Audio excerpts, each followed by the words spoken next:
T1 versus ROX Tigers, Game 4, here we go!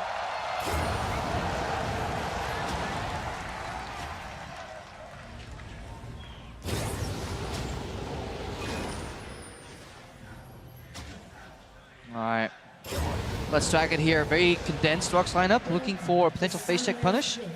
SKT very spread here. If somebody tries to challenge River Vision, a single axe could blow Faker's flash here. Ah. Or it could not. Left.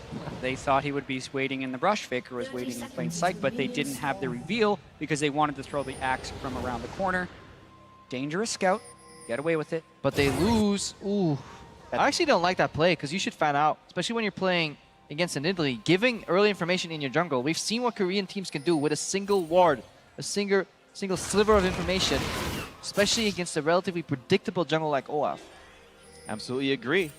You had champions like Elise and Lee Sin earlier who can jump over walls and hide around. Olaf has no such tricks. He walks in a straight line and... Oh, and they're unaware of the ward, because look, Smeb's going to go for a fake leash, it seems. Or is he just warding? It looked like he was setting up for the fake leash. He dropped a late trinket. But he saw the ward being put down. So what they're going to do is actually they're going to start the Olaf on the bottom side of the map and leave that ward right there so the Nidalee can't go for the creative red buff steal on level 2. And they placed it late enough that even if Bengi does go for it, theoretically Peanut would have time to run down and just trade the buffs in that fashion. So a lot of mind games going on early. Oh, and Faker for the early starts at the Raptors. That's clever, knowing they have the red buff. Started knowing that he's going to start blue. Gets one minion, doesn't lose any in lane. Time bomb in the 3 autos should give him level 2 at the end of the first wave. It'll also prevent certain jungle patterns from Peanut from hitting level 3 either. He'll have to go to his red buff or his Braum. Correct, because a lot of the 3-path jungle rushes do include the Raptors, and this means if his third camp is the Raptors, he wouldn't be level 3 off of it because of that single minion being stolen. Let's see what else can happen here. Bengi, 2 camps in so far. Gromp into blue buff, got a partial leash from Duke, and Peanut should have been communicated that the Raptors were gone, so he will stay and do a more power farming focused route. All 3 camps on the same side of his jungle. He'll walk over top side later, and he, I believe, never gets spotted by a ward doing this, so there's no guarantee that SKT knows exactly what camp he's on. But they knew he started without a leash, which means they can actually extrapolate that he likely is going to be very low after his first clear. Yeah, and probably started blue buff to be able to secure that.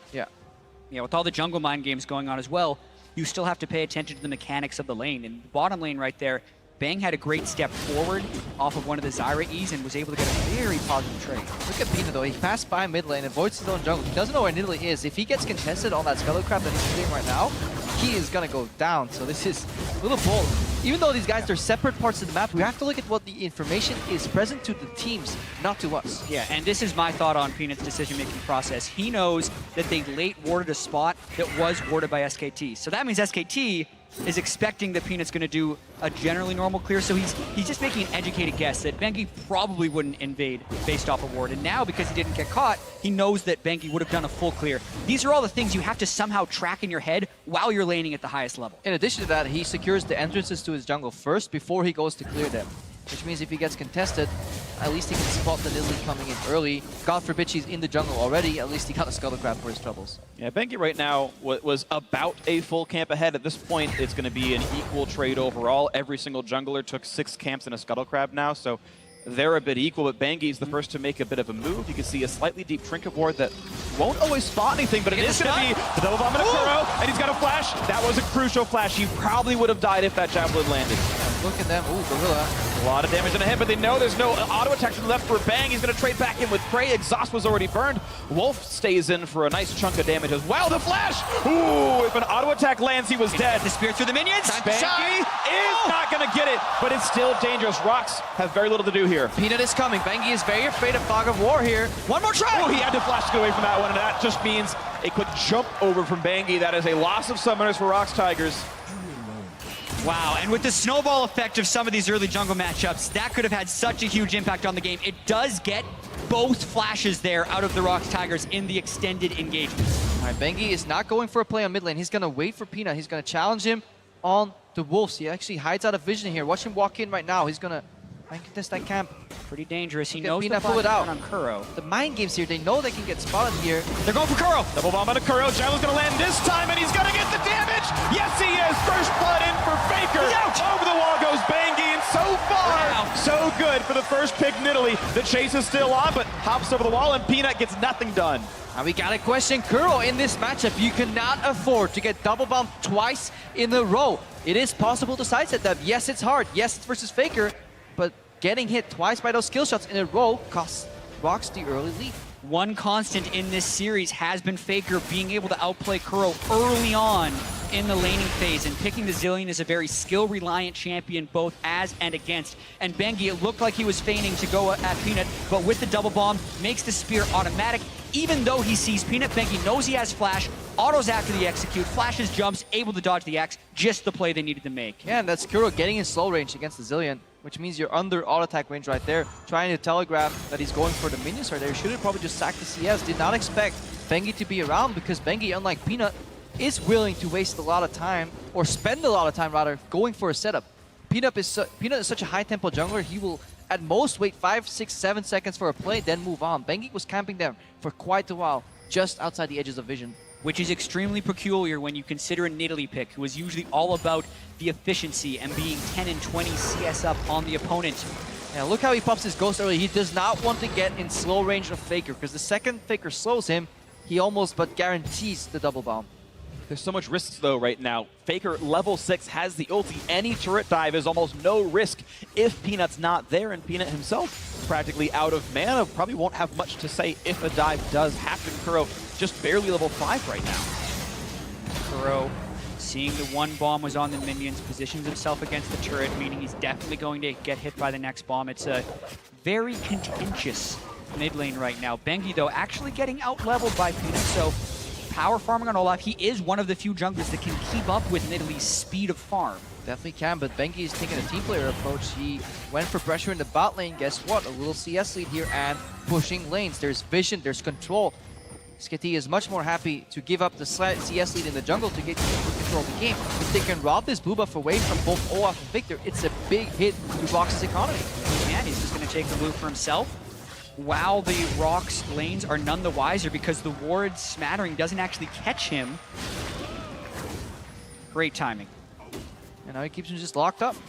Allow the lanes to thrive right now. Winning mid, winning bot. Even the Gnar is going even in terms of push versus Med, but if you then look at the CS count, yeah, that's a whole different matchup. Yeah, let's kind of recap the game overall. We've been focusing very heavily on what Faker and Bengi have been doing, and to their credit, it's been really good. You've got a moderate lead in the bot lane, Bang up 9 right now over Prey, but this top lane matchup is plus 22. Smeb is single-handedly keeping the gold remotely close. Arrow lands on the Bang, but is there any meaningful follow-up? Not really. A root on a Wolf, and it's a fair bit of damage, but now it's Faker joining in, finding the double bomb on a Prey. The curtain call is there, and Peanut's going to block it, so that's going to be all right for them. It is a TP out of Faker, the ghost out of Peanut showing up. Very surprised that they actually decided to commit to that teleport, not cancel Faker out there. Just his breathing room for Kuro in the mid lane. Just want to touch back to that Smeb point. Because these junglers have constantly been revealing each other, obviously top was a free playground for Smeb to continuously push in on that Rumble. Yeah, and when Rumble doesn't have to fear jungle ganks, he will shove in almost all of their top laners. But to talk about the bottom lane again, I'm a little surprised that once again, SKT gets hit by the Ash Arrow exactly on level 6. Like, how many times does that play have to happen? But because they have the double TP, they have the luxury of burning it, so to speak, out of Faker. He loses pressure on the mid lane, but he does harass the bottom lane and prevent a kill. But this is also part of that teleport. These plays that cannot be evaluated in the vacuum. You got to look at the kind of minute span that happens right after. They lose the red buff, and right now, there's pressure. And you can see all this damage now onto this bottom turret. ROX Tigers wave too. Heavily playing around their bottom lane. Smeb's quietly winning in the top lane, but all the pressure is down here in the 2-on-2. And despite the earlier farm deficit, look at all the damage ROX is getting on the turret itself. Peanut, nice juke on the Deadly Flourish. Gonna get rooted up by a Wolf, but look at the damage they can do thanks to Zyra on this poor Karma. And Peanut can hit it. That red buff affects turrets. Look at the damage he's got on that. Yeah, there's 3/4 of the turret. They might actually finish it unless Duke teleports down, which he doesn't want to do. This lane pressure is immense from ROX Tigers. And there's a reason ROX is this confident, because in the mid lane, Kuro saw Faker run back into mid with blue buff. Guess how he got it? Handoff. Handoff, which means jungle's on the other side of the map here. ROX have shown a continuous priority for the tier 1 tower in the bot lane, and they've succeeded the last 3 games in a row, and it's really was propelling them forward in the mid game, because now again they can unlock this Ashe for more arrows. And that's going to be flash out of Bang for that one. The Teleport coming up already. Flash. Here we go. What's going to happen? By Duke. Summoner heal just to run away a bit faster, but Equalizer is perfect, and Bang has nowhere to go. But Bangi's around as well. All of SKT now flooding into the bottom lane through the Tri-Brush. This is going to be a bit of a close fight. No root's going to land, but a lot of slows coming out. Now the snipes looking towards Prey, looking towards Gorilla. How much can be landed? One shot comes through. How much more can even happen? And he weaves it through him. That's a kill. Smeb is next up. Summoner heal is in. The chase through for Bangi, and it's going to be another Javelin. Will he chase in? No. Deadly Flourish blocked for the one person who wasn't attacked, and Prey keeps his team from being rooted, but that is another kill for SKT. Kuro was much slower than Faker, so halfway through the play, he turned around, he went back to the mid lane. That's when ROX decided to retreat. That's why they let Zyra take that last bullet as well, because she was dead in the water anyways. ROX trying to cut their losses. Yeah, but a much different and more proactive SKT is what we're seeing in this game. They make the mistake of being too obvious about their blue handoff to Faker, and they lose a turret, but very quickly they react to trying to send everyone to the bottom lane after ROX tried to make the teleport play. But also one of these plays where ROX, they make a play, it fails, and they keep going on. And this is one of these plays where if they don't go for this teleport, they actually win out on the map hugely. But they match TP for TP, they don't follow up on Equalizer. Honestly, they should be able to respect that Faker is here much faster than Kuro. This is, from a strategic point of view, a misplay from ROX. We cannot understate that SKT did the right thing in reacting, but still, if you play. You're right, it is another reactive play here by SKT, but they have the ability to roam much better with the double TP and the Zillion. Now they have Smeb slowed with no flash. Even more. Root into goodbye. Smeb running out of health. That'll be an easy one picked up. Bang! Gonna secure the last hit. 2 of 3 of SKT's kills are on the 80 carry. Looking pretty good. 700 gold in the mid game. All right, there's your proactive play from SKT, and they need to be able to play at this level, being up 3 kills with the Zillion, Karma, Jhin, and the Nidalee. Like, they really do need to start snowballing this game and be able to get to a point where they can just close on to Prey and Gorilla. We might see even more of that. Talking about some of the gold leads here, the gap has closed in the top lane. You're seeing 86 to 90 up there, so props to Duke for making all that happen. And kind of everywhere on the map, it's a very tight game. Turrets one apiece. ROX Tigers still down despite getting first turret gold. And the crowd here rallying behind both these teams, honestly.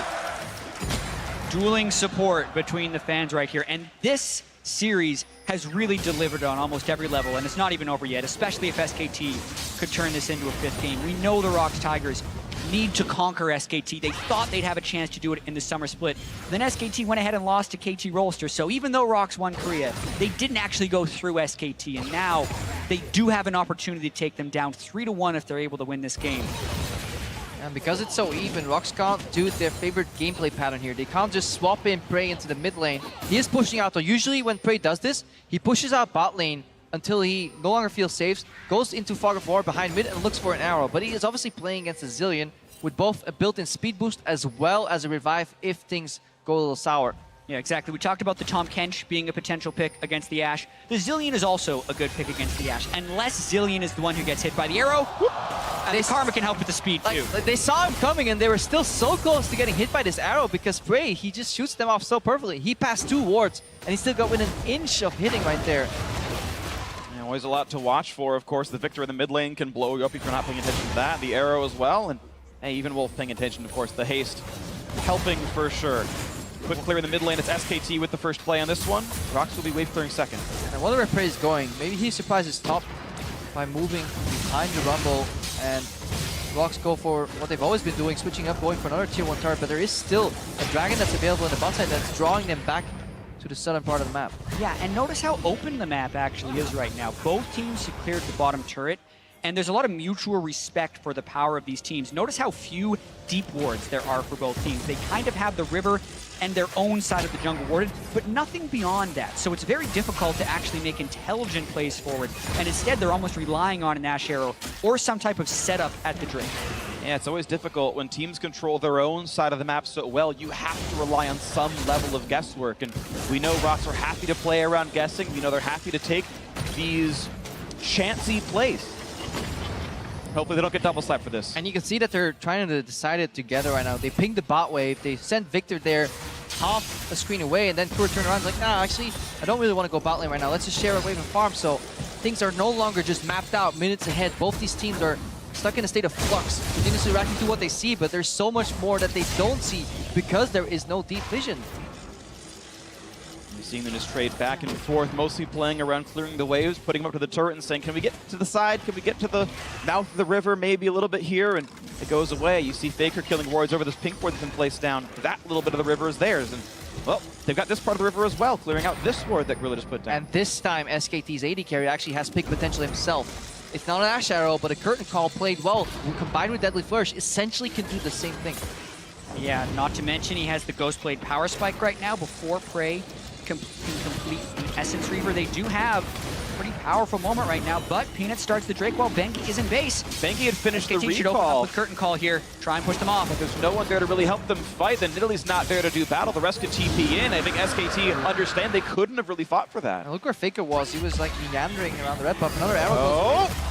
He jukes back into it. Bang actually turned back down. The chain CC is there, but Bang is able to flash away, but that is Summoner's down. Now the reopen up onto Gorilla, but Peanut's going to tank the shots, and he's like, yeah, go ahead, shoot at me, I don't care, and the last one gets juked out. I'm telling you, man, this guy, he knows exactly how you're going to juke, and even that you know that he knows, you still get hit. He got sped up by Karma too, and he couldn't figure out exactly where to go. Also, that play was set up though because of the one deep pink ward that ROX has had in SKT's jungle for a while now. Faker was meandering. Oh, they actually catch Prey. The Deadly Flourish is there. Ash arrows are nice, but the root's good as well. He's got Bangy to help stick him down. Now, how good is the chase going to be? Undertow's going to miss, and the Equalizer, not how I would have aimed it myself. It should have been a little bit. 90 degrees counterclockwise. Might have been the counter engage they needed. Yeah, that wasn't a great equalizer. But it's Smeb. There's one top lane in Rumble that I will forgive. A little bit of an oopsie. It is Smeb. But yeah, ROX right now, they're being matched by SKT. Not only are they being matched, SKT is 1,000 gold ahead. Ooh, now Peanut's in a bit of danger. No flash, or no ghost, I should say, for him. It was already down. He's able to run away. Red Smite's just to lower the damage output that Duke would have had on him. A little shake up here too. Bengi looking to join Faker on the bot lane, maybe surprising Prey. Prey kept this flash though, very important. But the zone from bombs might be enough to get some chip damage, or at least a rotation mid maybe. SKT changing up the laning patterns here themselves. Yeah, Faker's also been roaming a lot this game, so Kuro's ahead of him in CS despite having the early death in the mid lane, which will be a boon for ROX in the late game if Kuro's able to hit those big item power spikes. And for now, it's still a very even game, but with that roam, SKT didn't get chip damage. They did get some very powerful wards within the jungle of ROX. Yeah, but they're waiting for picks again here. It's honestly that first TP that Faker did that just didn't quite hit the mark. He gave Kuro enough breathing room. Aggressively contesting blue buffs though. Very aware of the timers. Faker eventually gets it. Yeah, really stealing a lot away, and to keep in mind, this is still a 1,500 gold lead for SK Telecom T1. Their persistent team fight damage later in the game isn't incredibly high, whereas ROX Tigers have a whole bunch of damage threats. Zillion tapers off damage-wise pretty quickly, but so far it is still SKT controlling, and every team that has held an early game lead has been able to close it out so far this series. We know these top-level teams are so good at playing with the lead and never letting someone back in. But SKT have put ROX in, honestly, a good chokehold here, because nobody can really deal with Faker in the side lane. Faker is much more mobile if he wants to leave. In addition to that, he also has teleport. So if they can actually keep Kuro locked down in the bot lane, receiving the push from Faker, and this doesn't happen, then SKT is good. SKT want to keep these lane matchup, but they have to keep dodging the arrows, and that's the hardest part. If they do that, though, Faker can continuously pressure out the bot lane. And it gives them more and more time to try and set up plays. Because if Victor's not in the team fight is very weak for the ROX Tigers. And there's a lot of targets that can be picked off at this stage in the game. Most namely, you talk about the Zyra and the Ashe. Also, as the Victor has to trail into team fight late, he's going to run into potential pick attempts here by a sped up Faker. The max range from the mid lane, bang with the curtain call. He can influence both top and bot lane. That's why you really want to have that Jhin in the mid lane. And there's still that ward. Look, Bengi spotted again. For all the incredible plays that these guys have pulled off and all the praise we've given them, you have to check that brush for the pink ward.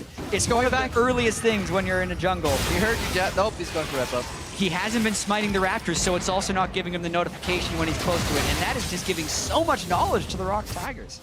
We know exactly where Nidalee is, which means Peanut can hard commit for this gank. No risk of counter ganks here. He's tried so many times to come up to this lane, actually. It's the third time I've seen him on the screen up there in the last 3 minutes or so trying to make it happen. Bengi just takes away half his camps, and Duke kills a ward away and says, yeah, nice try, buddy. Looking at one more chance in this one. Axe gonna land, and Duke seems impervious to this pressure. It's honestly also because it's both in choice to go for the lane, but also because there is no other option. It's so hard to gank mid lane with so much vision around here.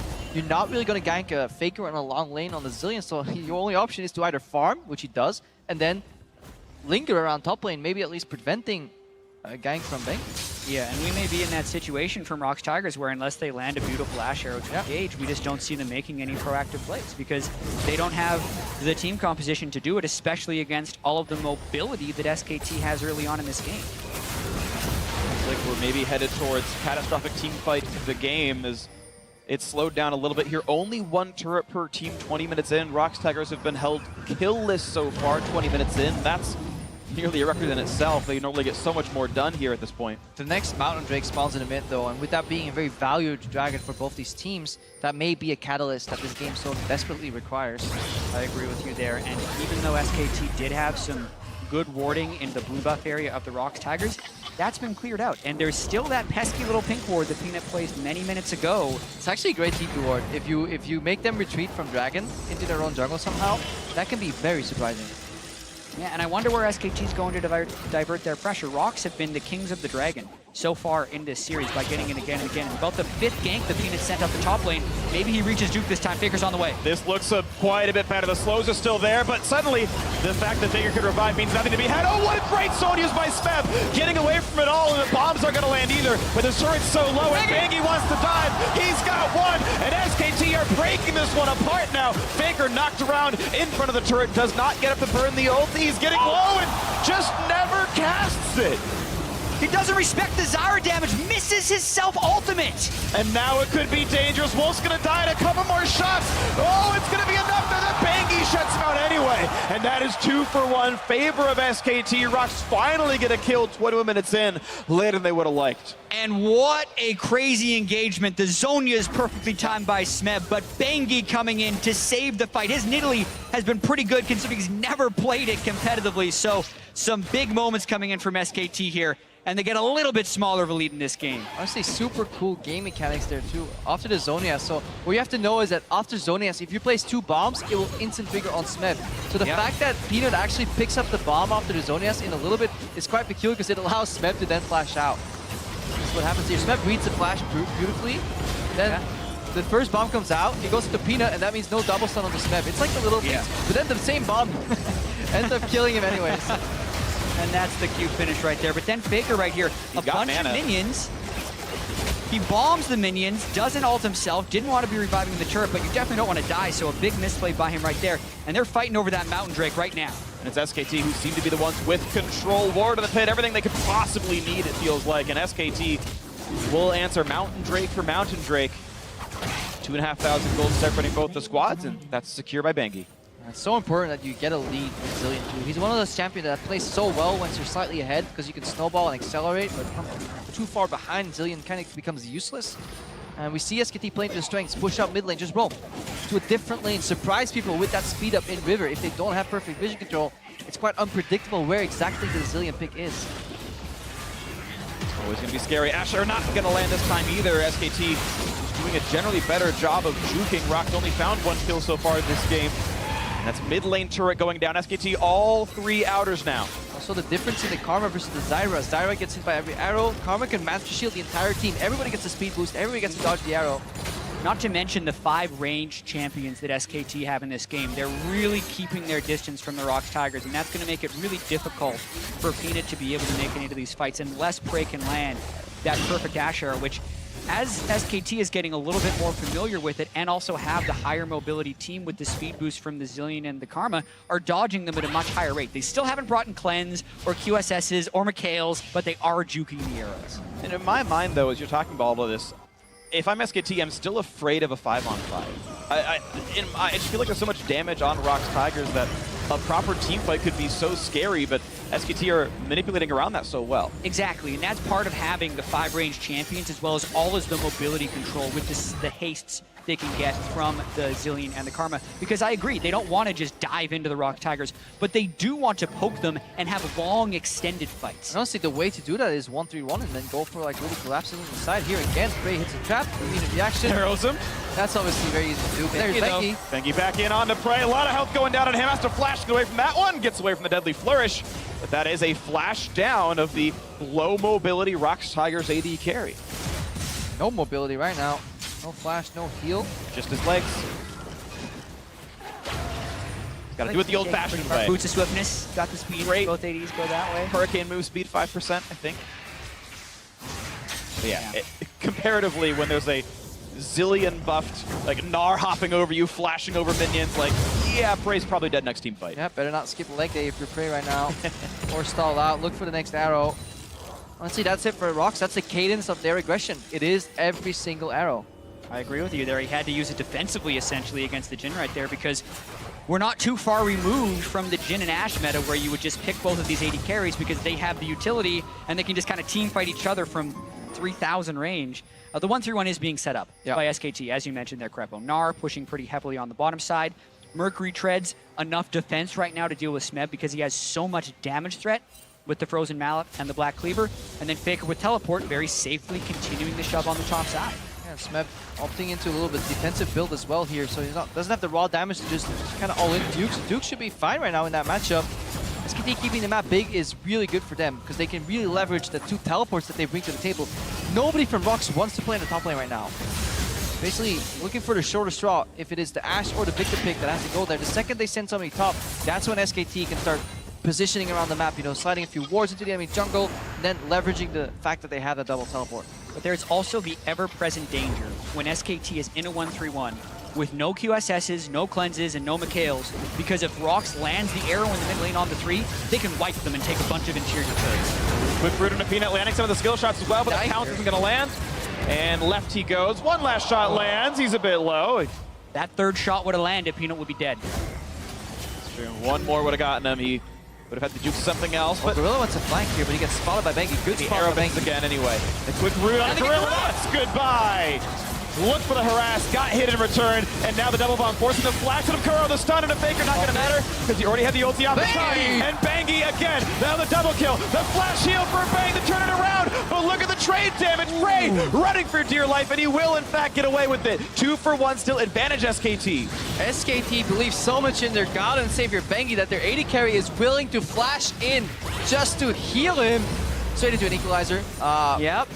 They had gotten so many positive things because Bengi was going off right there, but sometimes you need to know when to let your Nidalee die, and Bang uses both of his defensive summoner spells to go in, falls back. Faker had already ulted himself into the turret, and when they did that, they lose their pressure on the mid lane, so they don't actually get to convert on the nice play they made to kill Gorilla. First of all, great presence of mind for SKT to scout out that brush, because if Wolf was allowed to flash ER in, would have been a win. Great from Kuro as well, dodging the second bomb at least, but then Bengi aggressively moves in, tries to kill Pang here. The turret was on him when he flashed forward as well, because Faker had been reviving from the Zilean ultimate. A dangerous move there, and the gold lead actually doesn't extend for SKT. Yeah, thanks to Smeb turning it around with the equalizer that would have otherwise, I think, had Frey dead immediately and was a quarter second away from actually getting the kill onto Bengi anyway. Got so low out of the equalizer. Very tight timings here. 3,500 gold still puts SKT ahead. They've actually held this lead at, I want to say, very similar numbers. It's grown slightly over time, but ROX are playing from behind pretty tight here. Faker gonna find Peanut, or vice versa, and Faker decides to go away. And right now for SKT, they're not looking for tangible gold leads, honestly. They're looking for good vision control in the enemy red jungle.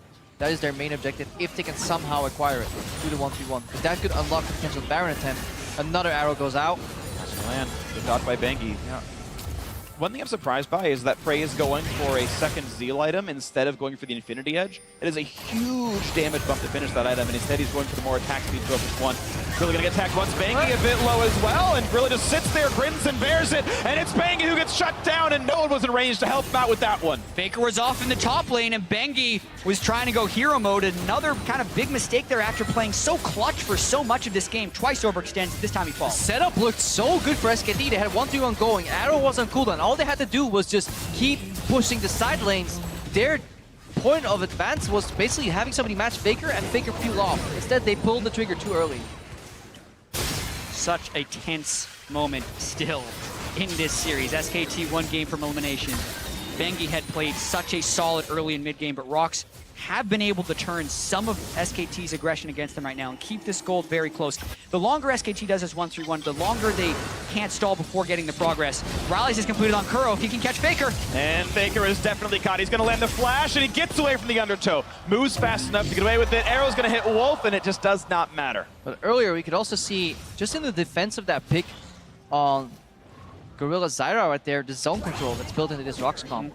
You have the Victor Dome on the left side, you have the Zyra ulti on the other side, you have a bunch of snares, plants coming out, the threat of damage if you move in as well. If SKT ever bite off too much that they can't shoot, they get blown up immediately. Whoa! Bengi popped Gorilla somewhere on the side of the map, lands a Javelin, lands the rest of the skills, and Solo kill. nothing for the Zyra to do. And the funny thing is, actually, Gorilla has a lion's share of the kills So if of ROX Tiger. If Gorilla dies right there, it's very likely they was looking for a ward over the wall and he just ate a spear. Bengi can use spots very well. This gives over second Mountain Drake for SKT this game. That's every Mountain Drake that can possibly spawn in this game. In a row, we've had Triple Ocean, Triple Infernal, now Triple Mountain.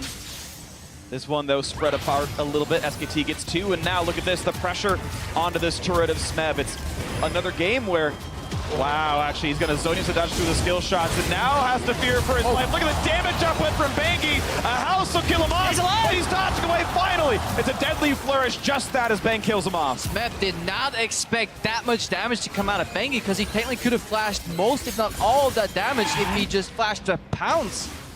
Bengi surprising there with the Nidalee. Whoa, Faker, though. He's going to ult, but he's going to get hit up here. So, Gravity Field, is it available? Yes, it is. This could be difficult because Faker, he doesn't have flash, but yeah, still able to walk away from that. A trade of blows, a trade of ultimates. And back in the day, that was much better for the Victor if the ultimate's still silenced, because you actually forced the Zillion to use his ultimate much earlier. With just a little interrupt, though, Faker can always get out. Yeah. Unless the Gravity Field, just like you said, if he spawns in time. Yeah, and notice the picks that SKT's been able to get in the side lane as well as in the mid lane with Bengi landing spears. The 1-3-1 finally kind of was able to crack open ROX Tigers. They caught them in a warding pattern, then they got a very good dive off, and now they're going to try, since they were able to take control of the bottom side, they're trying to transition that vision control now to the top side, where they can maybe get Baron control with their double Mountain Drake and kill the Baron very quickly. Yeah, this is where it gets tricky, because they have to overstand deep into the enemy territory. They have to build on those pink wards they have on the right side, have Duke leverage the pressure. The second he reveals 2 members bot, they go for Baron. The second he can maybe peel off and get a good teleport, they go for Baron. But this right here, what Bengi is doing, that's what they want. They want vision in the enemy red side, choke out the vision around Nashor, and then force ROX Tigers to face check or waste all their blue trinkets and the hawk shots. There's one. One blue trinket is down, there's one more remaining. ROX get some of their vision back. They're going to kill off this pink ward that SKT placed a little while ago, though Gorilla will have to fear for his life because Bengi's scary on this Nidalee. 4-1-3. So far the best performing member of SK Telecom. Second blue trinket down, there's one ward in the pit, and at this point, it's getting dark. The thing is, Hawk they shot also 30. have Ashe. So Hawkshot in 30, the trinket on Prey will also be up a little bit before then. Not to mention the Ashe Arrow could potentially scout, so I don't think they're in danger yet. SKT would most likely try and get some poke damage on someone before they really start this one. And this is the vision from the ROX Tigers. They don't see anything in the Baron area. Luckily for them, they see a couple of members visible. Faker just shows up. That's the power 1-3-1. It's such a hard time spotting where Faker Land the is. slow, but he's going to flash for the Q into the ulti, and he gets away from the stuns. Yes, he does. So Faker should not have an exit here. That's okay. The revive. Now it's time for the gravity field. Now how much can be done? Because keep in mind, SKT are pushing elsewhere. So Faker loses his life, but there's still more happening. Mid lane is under fire. Prey just runs to the side and says, "You can't see me anymore." Still gets the shot. Ooh. Mid tier 2 though did die for the kill on Faker. But they traded for not only the kill, they also get some vision control here. That's more important. They had complete fog of art. If Faker and the people in the mid lane disappeared, ROX would have to face check. So I think they're happy sacrificing a single turret for a kill and honestly balancing out the vision again. Yeah, it buys them time, but it also goes to show how difficult of a situation they are in. Kuro burned both of the summoner spells there against Faker, who burned none. And while they do trade some time and a mid lane turret, they don't really gain anything outside of temporary control and just a hope that when SKT set up the next play that ROX can get more picks. And they have to do that with the arrow. Again, that's what Prey is looking for. The next one has to hit. We've said it before, but it's getting close to the point where ROX, if they don't hit one of the next 1 or 2 arrows, they will just simply lose the Baron. Yeah, and that Baron would be super critical, especially with Duke split pushing power right now. The overall pace of this game is much more in favor of SKT as another arrow flies wide, because ROX was the highest combined kills per minute team in this game, so the fastest pace from a kills perspective of the entire tournament, whereas SKT does play much slower. And even in this series, the accelerated kill games have gone to ROX when there's very rapid decisions. Yeah. But when it's responsive and slow like this, SKT have had the upper hand. So ROX doesn't have the tools here to accelerate the game unless the Ash arrows are connecting. Yeah, this game, in fact, like, to talk about some statistics, this was their slowest first kill of the tournament by 50%. It was 13 minutes, this was 21. And they're just not getting a lot done. The arrows are being dodged this time around, and ROX just don't have the ways in. We gotta check Wolf here. He's coming in with 4 wards. ROX Tigers being shoved out of the mid lane and their own jungle here. SKT aggressively moving up for vision. Ooh, those or 2 just shots poke. landed. Ooh, Bangi not quite in range. And that's going to be him getting away from the Deadly Flourish. Again, 1 more shot lands, and that would have been a kill onto Prey, or at least a forced summoner spell. We can't forget there's 2 Mountain Drakes inside of SKT, and Peanut is playing a jungle with no flash, so he has to physically walk around the corner. You don't need as much Fog of War as you would normally do. Even just right there, if they can get that ward and the red buff under control, they could simply rush the Baron, especially since Peanut is being poked out. Yeah, and they still have the double TP if they wanted to try and set up a split push, but because they got Prey so low, they needed to kind of threaten the Baron right now, and they could actually be doing it with Bangi having to harass. ROX doesn't know this, so they They've got have the to slows. look a little bit forward. Peanut's getting a bit low, 2,000 health, and the stuns could be there, but they're not going to dive in just yet. Kuro was around to participate. Bang got dropped to half, and SKT will partially reset. Yeah, they're resetting because we see pings on the bottom wave from SKT. Blue pings went down on that massive minion wave in the bot lane, indicating that they want to fix that first. The first step to any objective contestant is just getting the push on your side lanes. Creating the option to say, hey, if you ignore this, we'll just kill a turret instead. Yeah. We'll just knock down your base and forget the Baron baits. The minions are here for you. And look at that Duke preempts it in time. There's no pressure to be had from ROX Tigers. Not getting a lot done with this. It'll be pushed back in. Bangi getting cut out though. Gonna flash. Actually, a flash as well from Faker to pop his own ulti. And now can they get away from the ults? It's Prey trying to take it up, but he's gonna get into a bad way. Hey, thankfully for Kuro, he does slink out with enough health. Faker, Bang, both burning summoner spells in that one. And a little bit sloppy there with double flashes having to be burned by SKT and not getting the kill onto the ROX Tigers. SKT are in a position where they can force a 5th game, but if they falter once, they would be out of worlds right here. So they have to be so cautious with the way they make these plays. ROX is going to try and force them into a decision here. Split push up top from Duke. They are starting it. They know Faker has no flash. They know Bang's ultimate is down. This is huge. This is going to be tight timing. Duke is guaranteed to be mini nar. He's got no bar at all, so no big stuns. Gorilla does not quite get caught, but he's low, and the shot comes through. 1,200 damage out of Bang. That's the one for nothing. And look at Kuro, just zoned out by Faker, not getting anything done. Duke didn't even come in with teleport, so he canceled. ROX have to run away, but Duke's also getting the inhibitor. And Bang's on a killing spree. ROX forced that play without Kuro being. Kuro came from base. He doesn't have teleport. Even if Bangi dies here, Duke is just whacking away at the base. And he's got a little kill off the inhibitor, we think, so far. It's 2 for 1 overall in kills.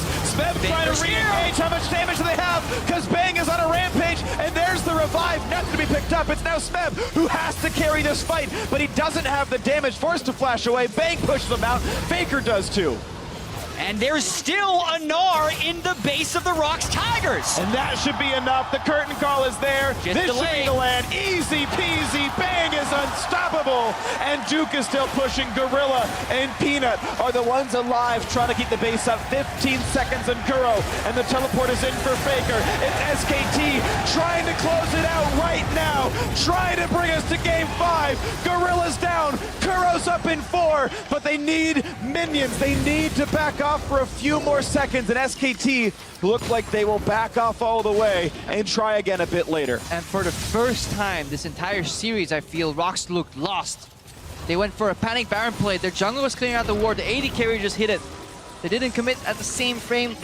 It was such a poor attempt too because their mid laner wasn't even there. Yeah, and it is a mistake, but it was almost bound to happen eventually with the way SKT was playing this game, starving them of vision back and forth and back again. And then ROX gets the one window. Gorilla stays too long, gets cut off by Bang. Faker completely cutting off Kuro on the side here. And the canceled TP by Duke, as well as the way SKT plays around this, is exquisite. They finish off Kuro and then continue to push forward. If I do nitpick right here, Faker should have been with the team to stop these recalls, and Bengi could have stayed alive, and maybe they actually win the game off the Gnar right here. But they kill Bengi, Faker's late to this arrival, and the rest of the fight plays out. I definitely agree. Faker should stay with his team if the imperative is just to cancel the backs right there. Going for a single hit is definitely the right play. But this is all the result of, honestly, hard work and good vision in the enemy jungle by SKT, because that's exactly how they spotted Kuro moving in. He was coming from the base because he got chunked out earlier. Again, just looking to chunk here. Maybe kill. Flash. Red buff on a play, and goodbye. Bangy lands the javelin. Red buff over the jungler after all. They don't have Baron, but they might not need it right now. There's already one down turret. Prey is dead in this situation, and they even get a lot of poke on a Peanut. And Peanut might be next in this one. Down to 2k HP. Bangy not going to dive the turret just yet on this one, but 5v4. Yeah, ROX, only 4 members remain here. They have wave cut from the Victor, but SKT is just going to simply turn it around and do the same thing again. Choke the vision out, get the Baron. If ROX face check, they're dead. If they don't, well, they lose an Asher. I don't even think Peanut can make it there in time. Exactly, and even if Peanut is there in time, can he run through Bang right now, who's a 7-kill Jhin, and just trucking them with damage, not to mention the damage from Bangy. So Duke zoning out, no way ROX can steal this. And it's not going to happen. An easy peasy pickup. Nicely done, SK Telecom T1. 10,000 gold in the lead, looking to take this game and bring us to the 5th game of the series. And wouldn't that just be the epic ending to this series we've been waiting for? These games have been so closely played and so well played by both teams. It would almost be tragic if there were a big mistake by SKT here in a game that they essentially deserved to win would be lost to ROX Tigers. Elder Drake, Baron, they want to take this to a deciding game 5. And both teams also stayed true to their style that was predicted of them. Yes, SKT is reactive in a sense, but it's because they just read the map so well. We saw Faker move around now with the Zillion as well. They just played it slow, methodical, low combined kills and deaths in the early game here. Whereas ROX, the games that they excelled in, they were bloody, they were fast-paced, there were a few mistakes, but it was Peanut going off. We might see the SKT style workout here. 2 apiece looks to be the scoreline we're looking at. 10 kills up, 13,000 gold, and there's nothing else to take but the ROX Tigers base. 2 minutes, 20 seconds on the Baron buff. Minute and a half remains on Elder Dragon. You really can't help but praise Coma and Bengi for what they pulled off here. They sub Bengi back into the series. They don't ban Nidalee. There's a teleport. They have a strong, successful play. Gonna fake, he's all right. That's the kills. Crucible burned by Wolf. Here comes the re-engage. Peanut is low. Smells behind. They don't know he's there. Way too much damage. Looking for Faker, getting shot up and blown up. Now it's Member the backside, but he can't find much to do. It's still ROX Tigers waiting to find what their opening could be. It's a 2-for-0. Make that 3-for-0 as the bombs blow up even more. And this could be the game-winning play right now. Kuro's got nothing left to do. Sure, he can pop the Guardian Angel, but what does it even matter? It's a 4-for-0. It's the ace. It's the game. And it's SK Telecom T1 bringing us to Game 5. What a series we have here. I can't wait for the 5th game. SKT fight their way back in elimination game. Bengi subs back in. He saves SKT. Now we're going to Game 5. Bring on the Silver Scrapes.